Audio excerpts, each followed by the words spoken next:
మీరు దాని నుండి డీవియేట్ కాకుండా కన్సిస్టెంట్గా రోజు 15 అవర్స్ ప్రాక్టీస్ చేశానని చెప్పారు. కానీ నాకు శక్తి లేదు. నేను 2-3 అవర్స్ కంటే ఎక్కువ కూర్చోలేను. రోజు 2 అవర్స్ కంపల్సరీ హిందూ, ఈనాడు న్యూస్ పేపర్స్ చదువుతున్నాను. నేను ఒక 1 ఇయర్ నుండి కంపల్సరీ చదువుతున్నాను.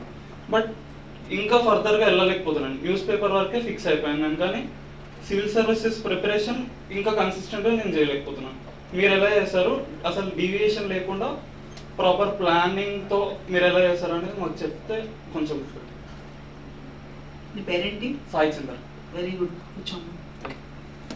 ఫస్ట్ సివిల్ సర్వీసెస్ ప్రిపరేషన్కి వెళ్ళే ముందు ఒక మాట చెప్తాను. ఫస్ట్ మాట్లాడటం, కమ్యూనికేషన్ అనేది ఎక్సలెన్స్కి ముందు ఫస్ట్ స్టెప్. మిమ్మల్ని వ్యాసాలు చెప్పట్లేదు, లేకపోతే పెద్ద పెద్ద స్పీచెస్ యూఎన్ జనరల్ అసెంబ్లీలో ఇవ్వమని కూడా చెప్పట్లేదు. ఒక 2 minutes మీ ఎక్స్ప్రెషన్ అనేది బయటకు ఉండాలి. దానికి అసలు మొహమాట పడమాకండి. మీకంటే నాకు ఎక్కువ ఉండేది భయం, కానీ నేను మాట్లాడుతున్నాను. When you express your self, దానివల్ల మీకు చాలా కాన్ఫిడెన్స్ లెవెల్స్ పెరుగుతాయి. దానికోసం ఇలాంటి ప్లేసెస్కి వచ్చినప్పుడు ఒక 2 minutes 3 minutes మాట్లాడాల్సిన అవకాశం వస్తే ఖచ్చితంగా మాట్లాడండి. ఇన్ఫ్యాక్ట్ అది మీకు వచ్చిన అవకాశం, మిమ్మల్ని ఇబ్బంది కాదు, మీకు వచ్చే అవకాశం అనమాట. కమింగ్ టు ద పాయింట్, తను అడిగింది చాలా వ్యాలిడ్ క్వశ్చన్. నేను చెప్పిన 10 hours 15 hours అందరూ చదవక్కర్లేదు.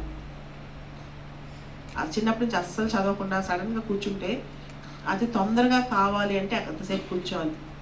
6-7 గంటలు 7-8 గంటలు పర్ఫెక్ట్గా చదివినా చాలు. పర్ఫెక్ట్గా 7-8 hours చదివినా సరిపోతుంది, అందుకంటే ఎక్కువేం అవసరం లేదు. కాకపోతే కన్సిస్టెన్సీ ఎలా మెయింటైన్ చేయాలి? ఈ రోజులో యూత్ అందరికి ఇదే పెద్ద ప్రాబ్లం. కన్సిస్టెన్సీ ఎలా మెయింటైన్ చేయాలి? నేను కన్సిస్టెన్సీకి వచ్చే డీవియేషన్స్ ఒకసారి చెప్తాను, ఒకసారి వినండి. చదువుకుంటుంటాం, ఫ్రెండ్ ఫోన్ కాల్ వచ్చింది, బయటికి వెళ్ళిపోతాం. చదువుకుంటుంటాం, చుట్టాలు వస్తారు, డివేట్ అయిపోతాం. అందుకని ఇంకోటి ఇప్పుడు కొత్త ట్రెండ్ అనమాట, లవ్ ఫెయిల్యూర్స్. ఓకే, నేను ఒక చిన్న ఎగ్జాంపుల్ చెప్తాను. నాకు ఒక ఫ్రెండ్ ఉండేవాడు, చాలా బాగా చదువుతాడు, చాలా బాగా. అబ్బాయి గ్యారంటీ ఐఏఎస్ అనుకున్నాను, కానీ ఇలాంటి సమస్య వల్ల ఏమైంది, ఇప్పుడు జీవితం మొత్తం పోగొట్టుకుని చాలా చిన్న ఉద్యోగం చేస్తూ ఒక ఊర్లో ఉంటున్నాడు. తను చేయాల్సింది చేయట్లేదు, సొసైటీకి తను చేయాలనుకుంది ఏమీ చేయలేకపోయాడు. ఈ ఏజ్లో అలాంటి పనులు చేయమాకండి. ఈ ఏజ్ చాలా ఇంపార్టెంట్.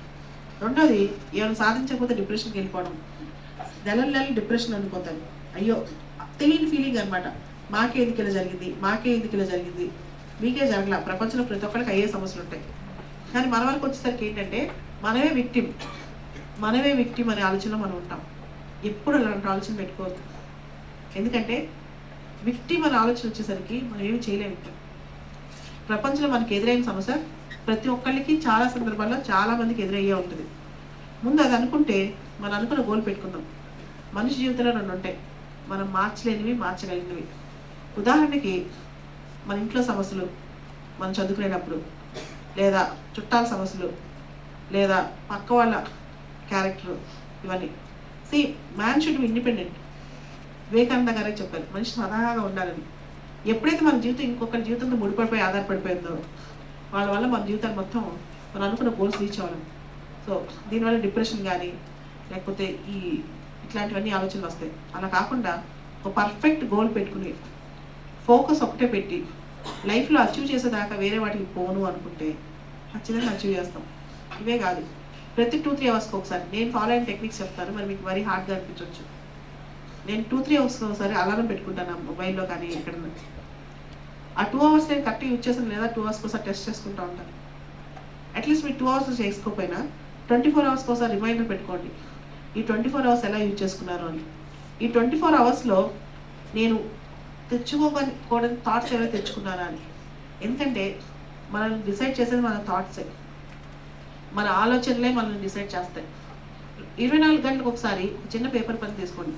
నేను ఈరోజు అనవసరమైన పనులు, అనవసరమైన థాట్స్ ఏమో ఆలోచించానని అవి రాసుకుంటే, రోజు రాసుకుని ఖచ్చితంగా కొన్నాళ్ళు అవి మినిమైజ్ అయిపోతాయి. ఇది బాగా గుర్తుపెట్టుకోండి. నేను ఆ పని చేశాను. ఎప్పుడైనా భయం వేసినా, నేను పాస్ అవ్వగలను లేదా ఆలోచన వచ్చి దానిలో ఒక అరగంట పడుకున్నాను తప్పుడు కప్పుకుని, ఈరోజు నేను అరగంట వేస్ట్ చేశాను ఎందుకంటే నాకు భయం వేసింది, నేను పాస్ అవ్వగలనా లేదా అని. ఈరోజు పలానా వాళ్ళు నన్ను ఇలా అన్నారు, వాళ్ళ గురించి ఆలోచిస్తూ నేను వదిలేశాను. అలా ప్రతిదీ మీరు చూస్తే మనం చేసే పనులు మనకు తెలిసిపోతూ ఉంటాయి. చాలామంది యంగ్ పీపుల్ మీరు ఏమనుకుంటే అది జీవితంలో సాధించే శక్తి ఉంది. ఖచ్చితంగా మీరు అనుకుంటే మాత్రం సాధించగలరు. కానీ అందరూ ఎందుకు సాధించలేకపోతున్నారు ఇంతవరకు అంటే దానికి కారణం ఒకటే. దాని మన స్వతహాగా మనం చేసుకున్న పనులు ఇవన్నీ. మేజర్ ఇది ఒకటి పెట్టుకోండి, అవర్ క్లాక్ పెట్టుకోండి. ఏదో కొన్ని అవర్స్కి ఒకసారి మీరు ఏం చేస్తున్నారో గమనిస్తూ ఉండండి. రెండోది, మనం అనుకుంటాం కానీ ఫ్రెండ్స్, జీవితం అన్నీ ముఖ్యమే, పేరెంట్స్ అందరూ ముఖ్యమే. అన్నిటికంటే మన లక్ష్యం ముఖ్యం. మన లక్ష్యం ఫుల్ఫిల్ అవుతే మన ఇమేజ్ అంటే మనం చేసే పని, మన స్టేటస్ కాదు, మనం చేయాల్సిన పనులు చాలా చేయగలం. మూడోది, మన కుటుంబానికి ఏమైనా చేయాలన్నా, సొసైటీకి ఏమైనా చేయాలన్నా మనకు ఒకటి అవ్వాలి. ఫస్ట్ లైఫ్లో ఏదో ఒకటి సాధించాలి. ఫోర్త్ థింగ్, మనం సాధించకపోతే మన చుట్టూ ఉన్న వాళ్ళ దగ్గర కూడా మనం అవహేళన అయిపోతాం. ఒక 4 years లెక్కేసుకోండి. ఈ వయసులో డిగ్రీ చదువుతామని చెప్పుకోవడానికి బాగానే ఉంది. డిగ్రీ అయిపోయిన తర్వాత ఒక 6 నెలలు ఇంట్లో కూర్చోండి, 7వ నెలలో ఫస్ట్ క్వశ్చన్ వస్తుంది, ఇంకేం చేస్తున్నావు నువ్వు అని. ఒకసారి ఆ క్వశ్చన్ ఇప్పుడు రాసి పెట్టుకోండి, నేను చెప్పినట్టు రాసి పెట్టుకోండి. మీరు డిగ్రీ చదివి ఫైనల్ ఇయర్ వరకు ఎగ్జామ్స్ వరకు బాగానే ఉంటుంది. ఆ తర్వాత 2-3 months తర్వాత క్వశ్చన్ స్టార్ట్ అవుతాయి. ఇప్పుడు ఏం చేస్తున్నావు, నా లైఫ్ ఏంటి.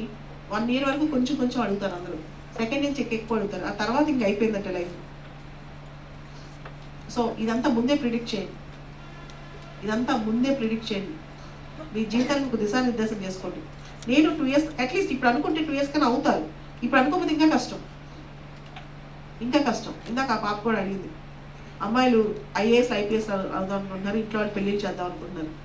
మనకు ఖచ్చితంగా విల్ పవర్ ఉంటే, మనకు ఖచ్చితంగా దృఢ సంకల్పం ఉంటే, మనం ఎక్కడ ఏ పరిస్థితుల్లో ఉన్నా మనం అనుకున్నది సాధించగలం. మీకు ఇందాకే చెప్పాను, దాన్ని నేనే మీకేం 3 నుంచి తీసుకొచ్చి మనిషిని చూపించట్లేదు. మీకున్న ప్రాబ్లమ్స్ అన్ని నాకు ఉన్నాయి, ఇంకా ఎక్కువ ఉన్నాయి. కానీ అవన్నీ ఫేస్ చేస్తూనే ముందుకు వెళ్ళాలి. ప్రాబ్లమ్స్ లేకపోతే మనిషి లేడు కదా. నన్ను ఫస్ట్ టైం సివిల్స్ పాస్ అయినప్పుడు ఒక ఇంటర్వ్యూలో క్వశ్చన్ అడిగారు అనమాట. న్యూస్ పేపర్ వాళ్ళు అడిగారు, నువ్వు బాధపడలేదా ఎప్పుడు నీకు సమస్య ఉంది అని. నేను ఒకటే చెప్పాను, నేను చెప్తాను. 10 సంవత్సరాల క్రితం మొత్తం ఇండియాలో, ముఖ్యంగా ఆంధ్రప్రదేశ్ ఈ ఏరియాలో, తెలంగాణలో బాగా చదువుకున్న పిల్లలందరూ అమెరికాకి వెళ్ళారు. ఎవరు ఇండియాలో లేరు. చాలామంది బీటెక్ చేసి అమెరికా వెళ్ళిపోవడం, చాలా వరకు ఫారెన్ వెళ్ళారు. ఖచ్చితంగా నాకు తెలుసు, నేను కనుక నడుస్తూ యాక్టివ్గా బాగుంటుంటే ఇలాంటి థాటే వచ్చేది కాదు. నేను చక్కగా బీటెక్ చదివి కంప్యూటర్ ఇంజనీర్ అయిపోయి సాఫ్ట్వేర్ యూఎస్ వెళ్ళిపోయేదాన్ని. దేవుడు నన్ను ఆపాలంటే ఒకే ఒక పని చేసి ఆపగలరు. డెస్టినీ నన్ను ఆపాలంటే ఒకే ఒక పని, నన్ను ఇక్కడ పెట్టాలి అంటే ఒకటే ఒక పని, అది నేను నడవలేకుండా చేయటం అని. నేను ఎప్పుడు క్వశ్చన్ చేసుకుంటాను చిన్నప్పటి నుంచి, నాకే ఎందుకు ఎలా అయింది, నేనే ఎందుకు ఇలా ఉన్నానని. కానీ మనకి ప్రతి లైఫ్లో మనం జరిగే ప్రతి సంఘటనకి ఒక రీజన్ ఉంటుంది. అంతకంటే హయ్యర్ రీజన్ కోసం మనం జరుగుద్ది.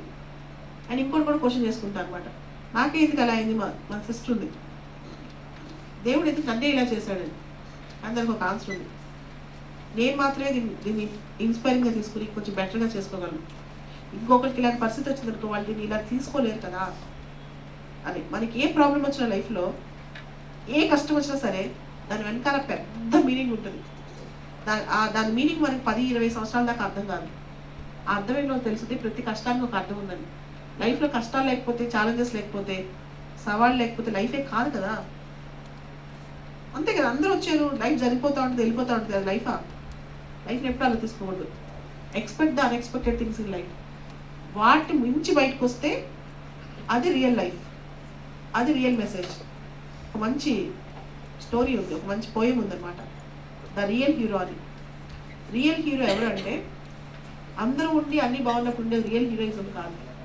అందరూ వదిలేసి వెళ్ళిపోయినా, అన్నీ పోయినా చుట్టూ, ఒకటి గుర్తుంచుకో, నీకు నువ్వు ఉన్నావు, నువ్వు దాన్ని నీ లైఫ్ ఎప్పుడైనా బెటర్గా చేసుకోవచ్చు అని. దాన్ని నమ్మండి. మన కోసం మనం ఉన్నాం, ఇంకెవరు ఉండక్కర్లేదు. మన కోసం మనం ఉంటే చాలు.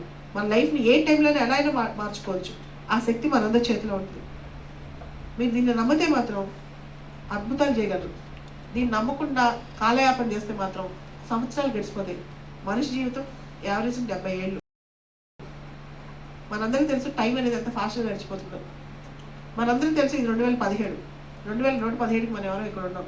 కాకపోతే మనం చేసిన పనులు మాత్రం మిగిలిపోతాయి. మనం వెళ్ళిన సినిమాలు, మనం మాట్లాడిన మాటలు, మనం చేసిన టైం పాస్, ఇవి చరిత్రలో ఉండవు. ఒకటే కొటేషన్ ఉంది, చరిత్రను చూస్తూ మిగిలిపోతావా, చరిత్రను సృష్టించి వెళ్ళిపోతావా అని. చరిత్రను సృష్టించి వెళ్ళిపోవాలో, చరిత్రను చూస్తూ మిగిలిపోవాలో ఆలోచించుకోండి.